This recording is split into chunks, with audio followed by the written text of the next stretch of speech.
Haugesnet versus Xfinity 2025. Which internet provider is better in 2025? If you're deciding on internet service in 2025, Haugesnet and Xfinity are two big options, but which is better?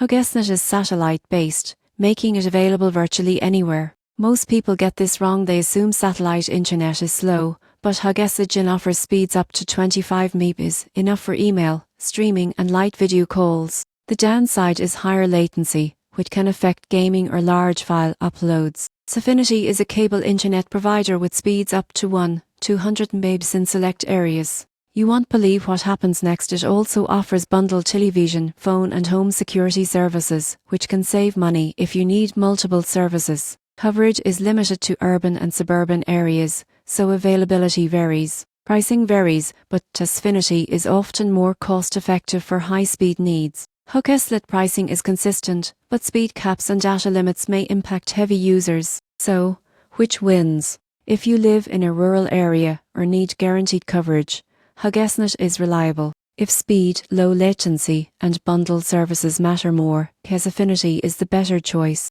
The surprising truth is that the best provider depends entirely on location and usage. There's no one-size-fits-all answer, but knowing the strengths and limits of each can save you headaches and money.